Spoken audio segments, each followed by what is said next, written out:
everybody, and welcome to the Ancient Slumber podcast. This is bonus episode number 2. I know we have not been on the air for very long, and I shall give my reasons for that later.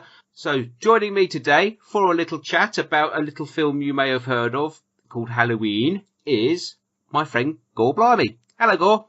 Hello there, hello. Good to be back on here, and I couldn't resist it when you said it was going to be a bonus episode. Bonus. What could I want? Not boner, bonus. Oh, okay, well, that's fine as well. Okay. Well, you're hanging up now. No, that's fine, I'll carry on. Brilliant. How are you, Mr. Gore Blimey? Haven't heard from you for a while. I'm okay. I've been very busy, actually. I'm just about to relaunch Trilogy of Terror, Woo-hoo. so that should be going out very soon, actually. So, yeah, been very busy with that. I know. You're the only person I know who makes us look prolific.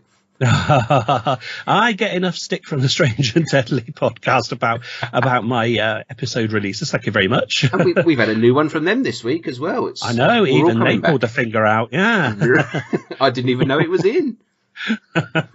I never felt a thing.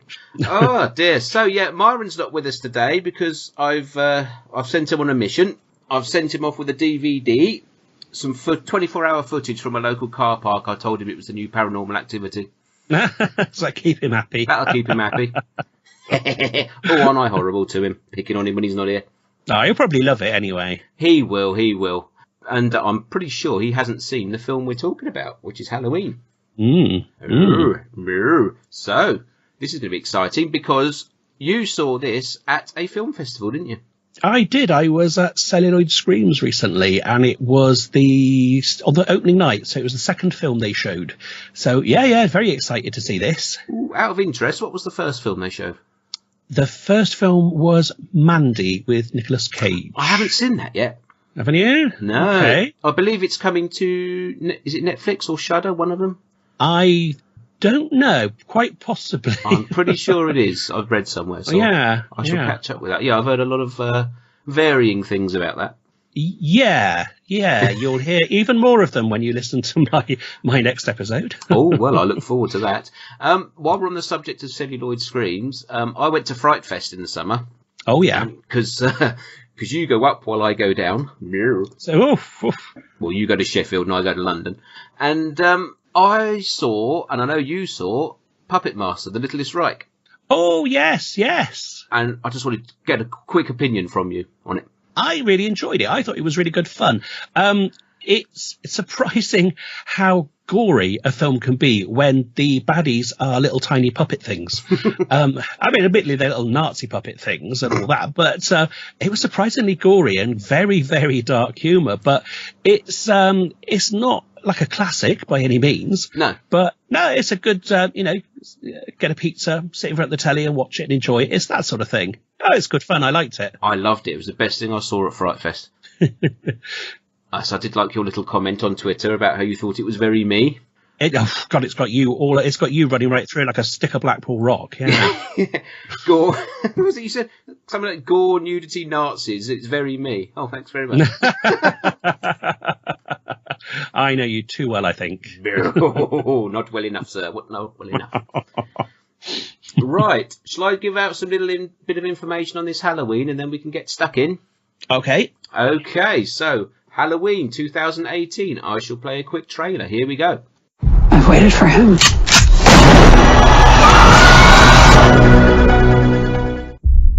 Testing 1, 2, 3. We're on. We're here to investigate a patient that killed 3 innocent teenagers on a Halloween in 1978. He was shot by his own psychiatrist and taken into custody that night, and has spent the last 40 years in captivity. Hello, Michael. I have something you might like to see.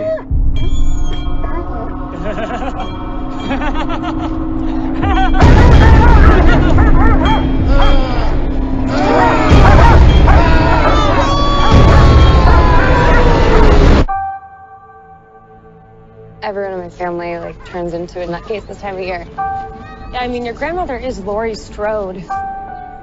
She was almost murdered. Wasn't it her brother who murdered all those babysitters? No, it was not her brother. That's something that people made up. Do you know that I pray every night that he would escape? What the hell did you do that for? So I can kill him.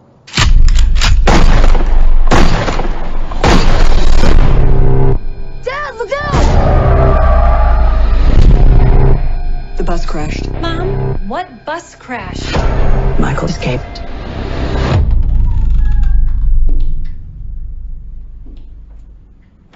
Excuse me, somebody's in here. Hello?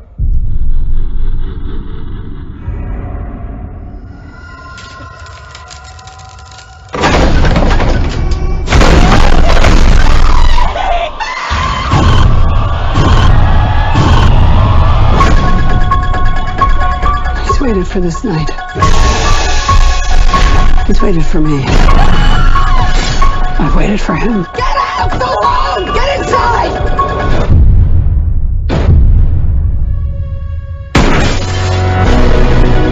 You don't believe in the boogeyman?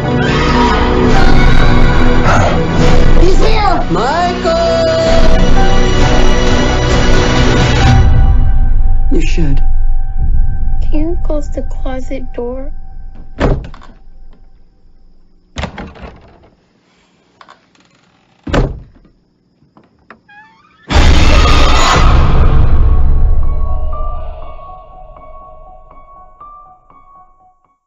Halloween 2018, directed by David Gordon Green, starring Jamie Lee Curtis, Judy Greer, Andy, how do you pronounce that, Matty Chack, James Jude Courtney, Nick Castle, Will Patton, Rhian Reeves, Jefferson Hall, and as a bit of extra incentive, executive producer is John Carpenter.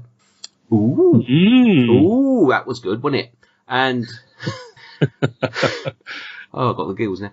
And the synopsis on IMDb is Laurie Strode comes to her final confrontation with Michael Myers, the masked figure who has haunted her since she narrowly escaped his killing spree on Halloween night 4 decades ago. Wow, that's quite similar to the plot of Halloween H20, isn't it?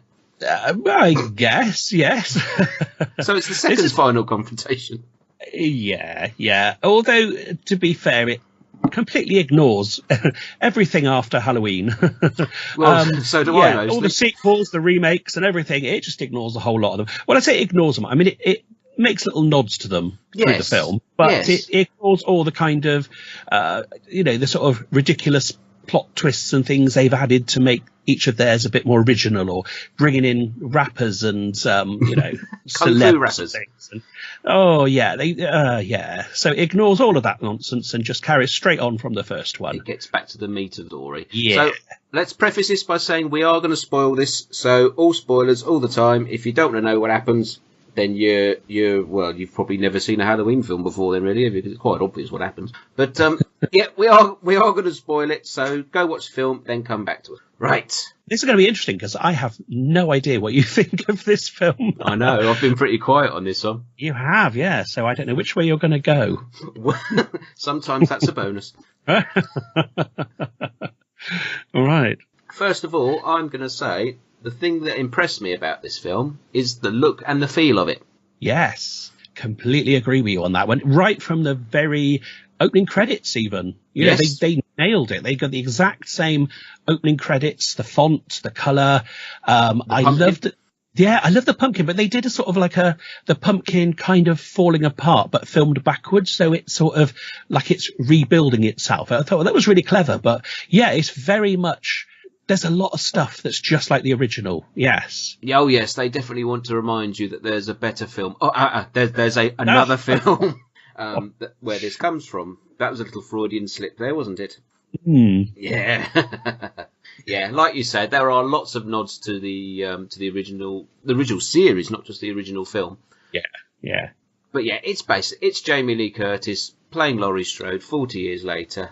What did you think of the fact they ignored the brother-sister thing? I was fine with that. So was I. I didn't really have, I always thought that was a kind of a weird sort of crowbarred in thing anyway. So, it's just, I don't really care what his connection with her is. He's a psycho killer that's stalking babysitters, and that's really all I needed to know for the first film. I didn't really care what his relationship was. Perhaps if someone had told him she's not a babysitter anymore, he might have left her alone. Yeah, there you go. Anyway, she still looks quite fetching in a vest top, even though she's nearly 60. I still would. Yeah. As if that was in any doubt. I'm laughing, but not because you've surprised me, but because you haven't. Well, yeah. Dirty. Yes. When Byron's not here, I have to make up for the filth, you see. Oh, dear. Yeah, so, we're back in Haddonfield. I don't know why she didn't move away. I don't know. Is there some Stockholm Syndrome going on, do you think? Yeah, I don't know. I suppose, I suppose you would move as far away as you could. I don't know. Although, I suppose it does make sense that she stayed there. She does have a kind of a reason for staying there. So, which is revealed later. Yeah, she does. Because we get the backstory. We fill in the gaps. She's been married twice. She's got a daughter and a granddaughter. Yeah. So she's got a family. She's obviously worried that Michael's going to come back one day. So we got a little bit Terminator 2 here with the old freaky mother angle going on, haven't we? Yeah, but I quite liked all this. I mean, all this stuff.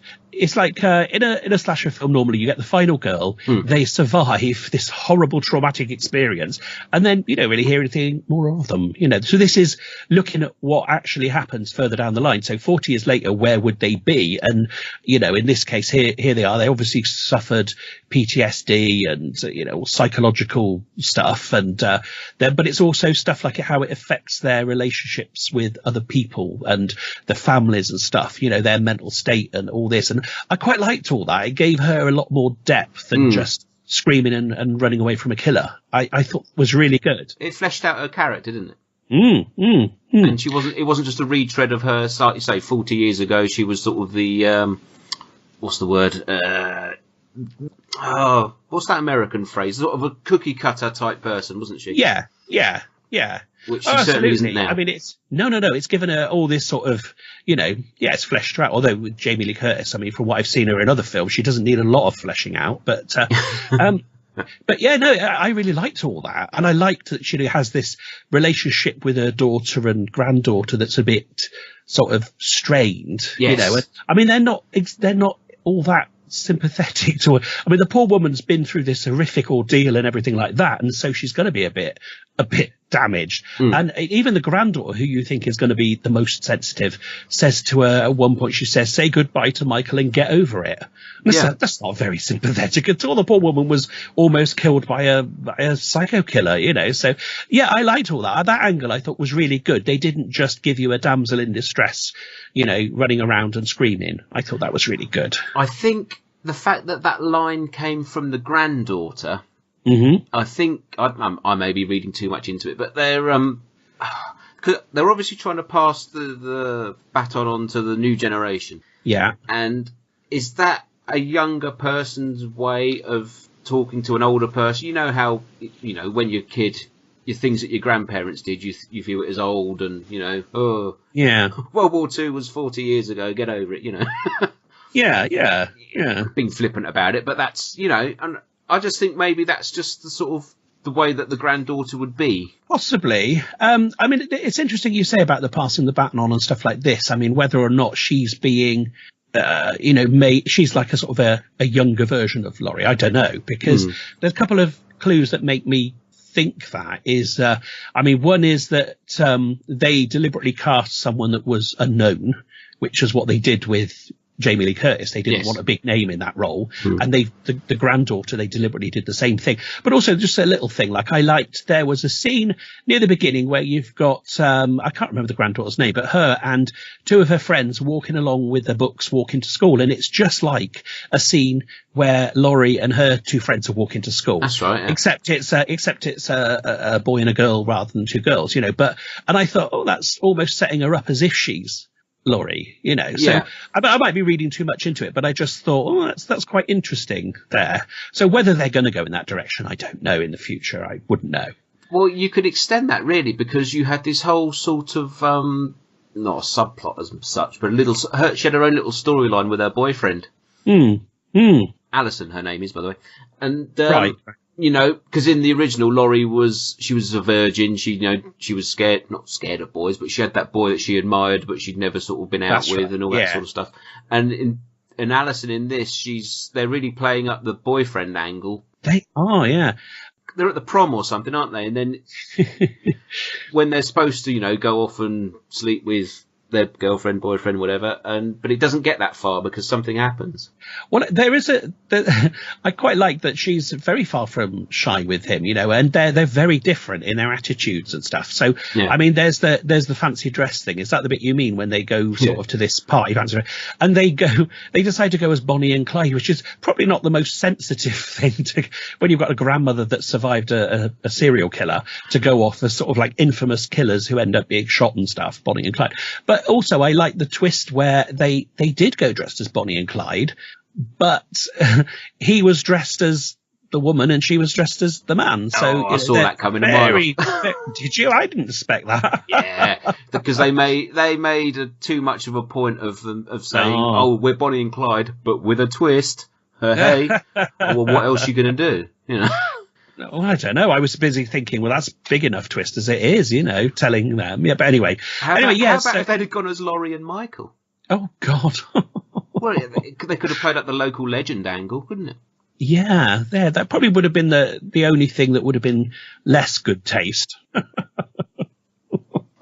But I did think that the relationship between Alison, her boyfriend, and the best friend, was a bit strange. Right, okay. I don't know whether it's the way the actors played it or what, but there was that scene where Alison and her boyfriend are in the corridor at the school. Yeah. And the best friend, I can't remember his name, the kid with the long hair, he came up and he gave them both a kiss. Oh, yes. And I thought, is this... How can I put this? I suppose it was a little bit. The way that it was framed and the way that the actor sort of kissed the boyfriend first and then sort of went over to the girl as if it was an afterthought. I just thought, is the boyfriend going to be gay? Is she going to find out at the dance that he's been cheating on her with the best friend or something like that? And I just thought, they're opening up a storyline here where... It did seem a bit... I noticed that as well. I thought, that's unusually friendly for a best friend to do. And it was quite camp, the actor. Yeah. I mean, I assumed that the best friend was gay anyway, you know, up until one of the scenes later, I assumed that anyway. But they sort of didn't really go any further with that, but it was a bit odd. It was just a bit of an odd scene, and it just sort of set a weird tone when you were with the kids rather than with the adults. It was just one of those things, but I don't know whether it needed fleshing out a bit more, or because it just seemed the whole boyfriend thing just seemed to be a bit over a bit quickly. Yeah. And unusually, the boyfriend, spoiler, is the only one who survives. Well, not the only one, but out of the friends. Yeah. And usually it's the people who've been a bit naughty are the ones that get killed. Yeah. So, don't know whether it's a deliberate bucking of the trend or just something that was... That's what I wonder, whether they just deliberately tried to sort of twist it that way. Yeah. Oh, well, okay. And then we've got the daughter. Yes. Played by Judy Greer. Her name was Karen in the film. A bit of a non-character, I felt. Yeah, I was thinking about the characters and, you know, what I thought of them earlier on. And she was the only one I thought, well, I don't really have any thoughts about her. She's got one key moment at the end of the film. Yes. And we might get there in a bit. But apart from that, I didn't really see... She was quite standoffish to Laurie. Yeah. All the time. She wasn't very friendly to her own daughter either. Yeah. And what the fuck was up with that husband? He was weird. I didn't get him. He just seemed to be... I don't know. There's a comedy on British television at the moment, and I can't remember what it is. Is it Friday Night Dinner or something? Yes. And the dad in that, he's a bit weird, isn't he? Yeah. You know, he takes his clothes off and just walks around the house and all this sort of stuff. That's it, yeah. That's the vibe I got off this guy in Halloween. Yeah.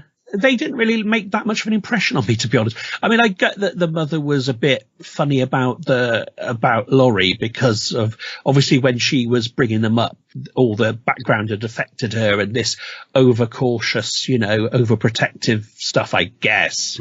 So that sort of turned to resentment. And so I guess that's what that's all about. But so I sort of got the point, but the characters themselves were very forgettable, really. Yeah. But then I don't think they were that important generally. I think it was more about Laurie and the granddaughter were more the focus. Yes, I think you're right, yeah.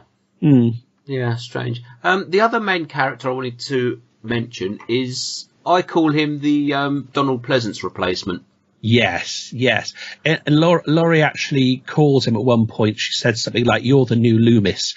And you couldn't put a better description to him because he looks the same and he sounds exactly the same. He really does sound like him. Dr. Sartain, his name is. Yeah, see, this is my big gripe with this film. You don't need this character. Unless he's there just as a sort of a callback to the original, but they do sort of have a bit of a twist with him. But then, the film carries on without him. Because if you think about it, Laurie is the new Loomis because she's the one hunting Michael. Yeah, that's true. And this Dr. Sartain character, as soon as he came in and he introduced himself, you thought, hey, he's up to no good, which proved to be correct. Well, yeah, I think especially as he looks so much, I mean, it's probably deliberate that they've chose someone who looks such a lot like Loomis and sounds such a lot like Loomis and then bring him in as if he's in that same role, that they're going to therefore twist it around, so you're expecting him to be there and do that. But then he isn't really, that's the kind of a twist with him. He isn't a Loomis replacement. I don't know whether it's the way the actor pitched it or how he was directed or what, but I just felt he was a bit sort of moustache twirling villain. I mean, I'll spoil it now. He turns out to be not as his intentions towards Michael aren't as, I would say, good as Loomis is. He doesn't just want to put Michael down. He actually wants to experience what it's like to kill people. And I just felt it was too telegraphed too early on that he was going to be up to no good. And it just seemed to be an extra character in there you didn't need. Yeah, I get what you mean. I think he's just in there to sort of play around with you, really, because you just play around with what your expectations are. Because in the original you had Michael, Loomis and Laurie, and now you've got Michael and Laurie, but no Loomis. So let's have someone fill that role. But the way the story is, you don't need that role because Laurie is now Loomis. Yeah. I think he was just there as a sort of a red herring, Oh, yeah, but it was just the way it was pitched and the way it was played. It was just, maybe I've seen too many of these things. As soon as he came on, I thought, well, he's going to turn out to be a bad egg. Yeah, I didn't really think of it, but then I didn't really think of it much, really. I just sat back and watched, I didn't analyse it too much.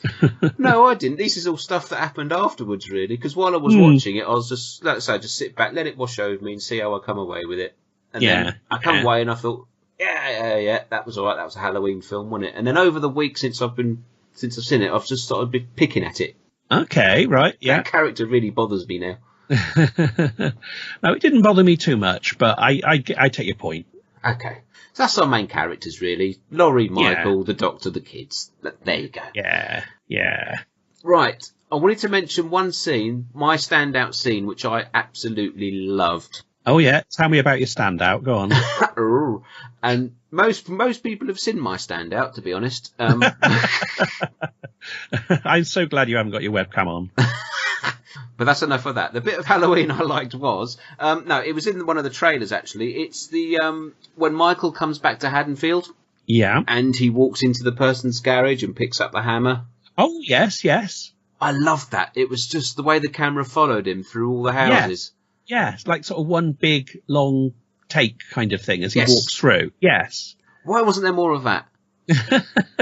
Yeah, no, that was good. I mean, they did a good job with things like the nighttime scenes with the lighting and atmosphere and all that. And I love that scene because he's walking through and there's all these little kids running around. Yeah. And it's just like nobody would bat an eyelid because he's walking through all this and it's Halloween and, yeah. I mean, there were also little kids running around with Halloween 3 masks on and things like that as well. I'm glad you spotted that, yeah. Yes, that was But one yeah, of the no, callbacks. I like that as well. I thought that was really good when he walked in. There were some really good scenes like that. There were, some scary scenes that they did. I thought they did really well. Like what? I really liked the when the bus which you knew what was going to happen. The bus is going to take him from his rehab center to his new place. You know what's going to happen. That's not going to get there. And I thought that was done really well. I really liked the way it was all lit, the way it was filmed, and the suspense and everything of that. The sort of arriving at the scene and there's this bus on its side and it's all dark. It's very predictable, but then that's fine. That's what I was going for. That's what I was expecting. Do you think that Dr. Sartain had a hand in having that bus crash? Oh, you have thought about it far more than I have. I hadn't thought of that. It was just, obviously, the way it's Halloween night, they're going to transfer Michael Myers, there's a bus crash. Even for a slasher sequel, that's a lot of contrivance right there. Yeah, true. And the way it was glossed over in the story, look, the bus has crashed. I'm just thinking, right, the Doctor has got to have had a hand in that. Yeah. I hadn't really looked at it that way, but it could have. Or am I just overthinking this? Well, I don't know. I mean, it could. Although, having said that, if he had, he may have just got away, and that was that. That would be. Yeah, I liked that scene. I thought it was filmed well. It was, it was really atmospheric. The way they showed up and they were all walking around the patients were walking around in the white gowns. Yeah, a bit reminiscent of the first film where you see the patients walking around in the white gowns and stuff. But it was just something very, very eerie about it. There was something like, something is bad has happened or is going to happen. In a way, it actually put me in mind of the beginning of Rob Zombie's Halloween 2.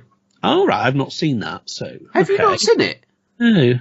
Oh, well, you're going to have to. But yeah, it's just, there's some shots of that because, I mean, obviously I know everyone hates Halloween 2 except for me. But there's a lot of Michael being outside in the wilderness type shots at night. And there's a scene in that where somebody follows him across a field. And all you can see is like Michael in the headlights going across this field and all this sort of stuff. It just put me in mind of that. Right. Okay. Yeah. I also like they did a scene which used mannequins.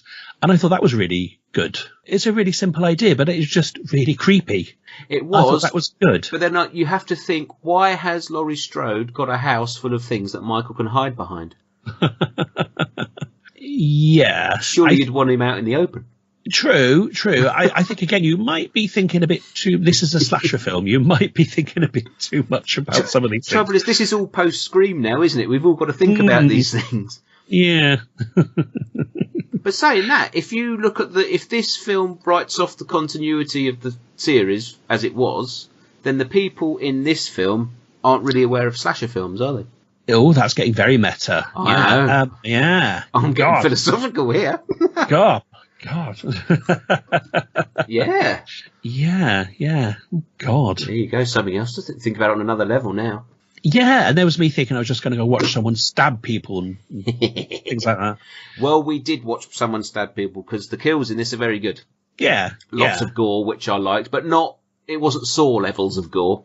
No. It was good. It was very well done. I loved one of the things which it doesn't make a lot of sense, but I thought was really effective as well was he does something with teeth, which was really, really creepy. Yes. And it was just like, oh, who on earth thought of that? I mean, I don't know if you were a serial killer, it would cross your mind to do that, but what a horrible, creepy thing when you sort of hear this pitter-patter noise of these things dropping on the floor and look down and they're like blooded teeth. I did think, though, that Michael Myers, being the person that he is, I think he'd be able to kick in a toilet door. True. It would have been a much less interesting scene, though. It's true, yes. That was a good scene. And, yeah, that was the two podcasters, wasn't it, who were trying to get information. Yeah, bloody podcasters. A pain in the arse they are, but I'm glad they got it. They had sort of written all over them at the beginning. They're not going to make it very far. Yeah, they were just a plot device to sort of kick it into gear, weren't they? Yeah. The opening scene was very good. They were in, though. I mean, they were just sort of in this main scene where they first meet him. You don't really see his face or anything, but you see him standing in the middle of this sort of big yard, like chained to a spot with a big yellow line sort of drawn around him, and all that. Like a chessboard, wasn't it? It was, and I thought that was surprisingly tense. That nothing really happened in it. I expecting all sorts to kick off, but it was built with the others making a lot of noise and all this happening at the same time. It was building up, and I thought that was quite good. And I did like when they said about don't cross the yellow line and all this stuff. I did get flashbacks to The Wizard of Oz, which is a film that's not that similar to this, but I thought that was another really tense scene, although surprising. Nothing happened. If you notice, it was all the other inmates making the noise and not Michael. He was just stood there not making a sound, which was, I thought, very effective. Yeah. Great start to the film. Good start to the film. It only really took me out of it when they offered Laurie Strode $3,000 for an interview. Yes. What podcast do they do then? They've got $3,000. I know. Yeah. Oh dear, I'm lucky to get 5 listeners, let alone $3,000. If I had $3,000 to pay for him, I wouldn't be paying for Laurie Strode. I'd be getting new equipment. I wouldn't be getting some people to interview. Well, exactly. Okay, so Michael comes back to Haddonfield. He finds Laurie. Again, it all just felt a little bit convenient the way it all quickly came together. But again, I think I'm probably looking into it a bit too much. Yeah, I just think it's a slasher film. It is. All right, let's get on to the ending then, and we are going to spoil this. I like Laurie's kitchen. Yes, especially her little secret opening. I'd love to see Jamie Lee Curtis's secret opening. Yeah. So it's surprising. You press a button. It's very 60s spy movie kind of thing. Very Bondy, wasn't it? Yes. Yes, you press a button and then her sort of cupboard thing moves across, and then you can see her like bottom hole thing. Yes. I don't know. You would describe it as like a cellar, sort of a secret. I don't know why, but I want to go and watch Trading Places and True Lies now. Now you've mentioned seeing Jamie Lee Curtis's bottom hole. Disgusting. Yeah. I bet it's not. Anyway, so you go downstairs into the basement, and there's lots of guns and lots of weapons that she must know can't really kill Michael because she's tried before. Yeah. But there is a twist. Yes, there is. Yes. There is a twist. Yes, they have to lure Michael in there. It's a trap. And it works. Yes. I did feel that the ending, as much as I liked it, I thought it was really good. I just felt it was a little rushed. Yeah, as you were saying it, I was just thinking the same thing. It was a bit convenient and a bit kind of, that was it done. I mean, I like the idea of it, and it was quite exciting, the build up to that and everything. And the fact that it turned into a cage, I liked all that, but it did sort of like, oh, that's that. I like the way that Jamie Lee Curtis came out of that dark doorway, much like Michael does in the first film when he comes out behind Laurie. Yes. And there was a reverse that she comes out to him. I thought that was really effective. I like that. Yes. No, that was good. Yeah, I liked all that. The sort of final girl sequence and everything was really good in this. So it had all the slasher elements there, except this time it was a final granny, because obviously she's a grandmother, She is. Judy Greer got her character moment. Yes. I really like that. I thought that was quite good.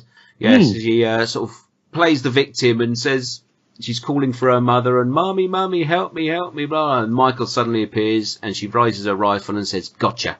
Which I thought was great. I really enjoyed that. Yeah, but that was her character moment. She had nothing else to do in the film but that, really. Yeah, that was a big moment, yeah. But it was worth it. So, Michael goes down in a blaze of glory, so to speak. Yes. Or does he?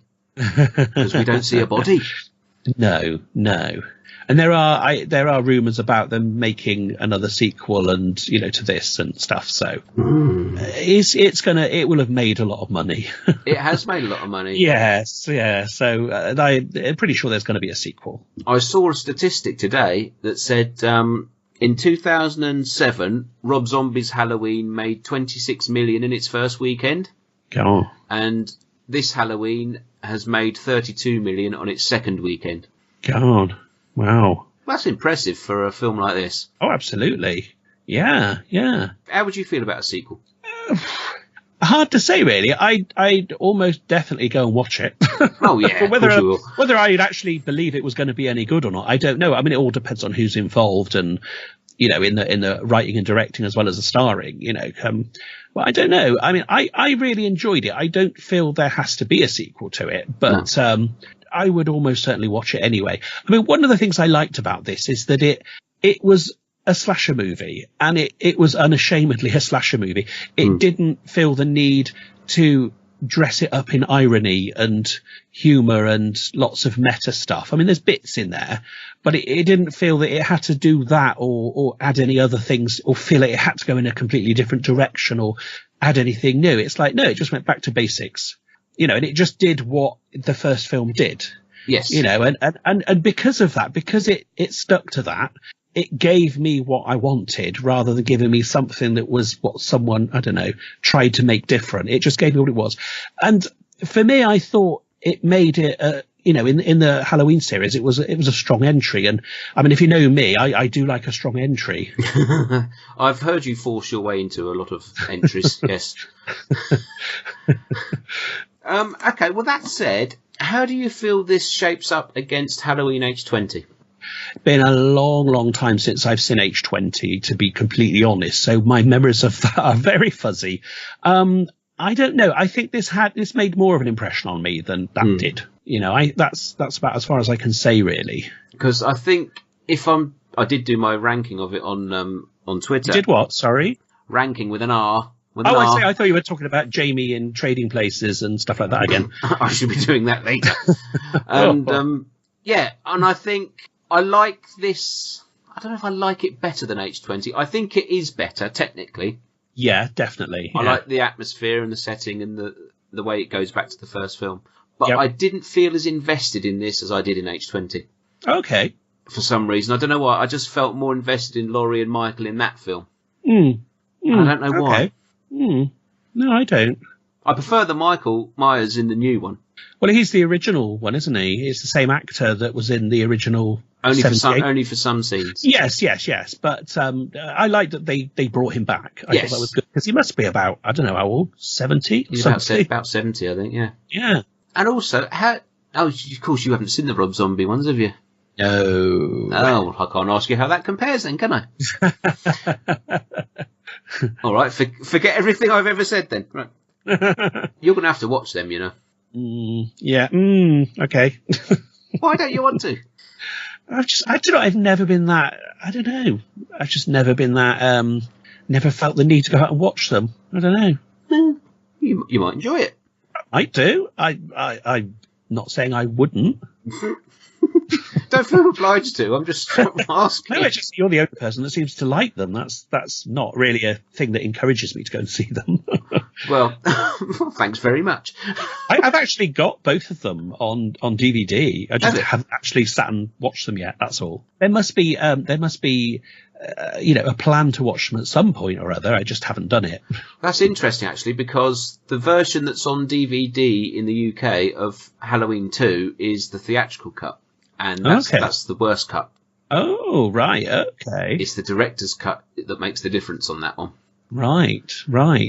So, yeah, there are quite a lot of differences between the two, different endings and all sorts. So, yeah, interesting. Well, maybe one day you'll get to them. Yes. Well, I'm sure I will one day. It's just when. But yes, if you saw my pile of DVDs to watch to get through, well, yes, it's in there, but it's probably quite a way down the list. I can relate to that. Yes. Okay, so let's wrap this up then. So Halloween 2018. How many crashed buses out of 5 do you give it? Oh, it's a tough one because I really liked it. It has its faults. But I don't know. I'd probably go for 4 or 4.5. I'm really tempted to put it high. High as that? Yeah. I really enjoyed it. I'd say 4. Okay. Okay. When I came out of the cinema, I thought 4 stars film. Yeah. And then as I got home and sat down and thought about it, I thought maybe 3.5. There was quite a few flaws. Bits I didn't like, bits I did like. And then now I've had a week to think about it. I've gone down to a 3. God. Yeah, it's just... Good job you're doing this now and not in a week's time. I know. I'll probably hate it next week. No, I don't hate it. I do like it. And I think it's what they should have done. They were going to do a sequel anyway. I've always said Halloween never's needed a sequel. Yeah. Yeah. I think out of all the big franchises, it's the best part 1 out of Elm Street, Friday the 13th, Halloween. But it's the one. It's the one out of the 3 that is the worst franchise. Yes. Yeah, I can agree with you on that. Yeah. So to me, John Carpenter's Halloween will always be the best. Obviously, I love the 2 Rob Zombie films because they're their own thing. They don't relate to the original one. Yeah. After that, I'll take H20 and Season of the Witch just for a bit of fun. But that's it. If you put this in front of me and H20 in front of me and said watch one right now, I don't know which one I'd go for. Oh, I'd go for this. See, I'm thinking H20. Even though I know this one's technically better, it looks better, it feels better, but I don't know. I wasn't as invested in it. Yeah, I need to watch H20 again, I think, because it's been years since I've seen that, so I don't remember a lot. But I know this I really enjoyed, and it just felt like, I like the original, I like this. These are the 2, this feels like my favourite of the sequels and remakes and things. Yeah. I think it probably is the best sequel. Yeah. I'll go with that. I think it's well produced. I think it's... Jamie Lee Curtis, I think, is amazing in it. I think she really does a good job with the character in this. She's really good. Yes. I liked the little knowing bits in it. They weren't like Scream, where it's really obvious. It tells you these are knowing things.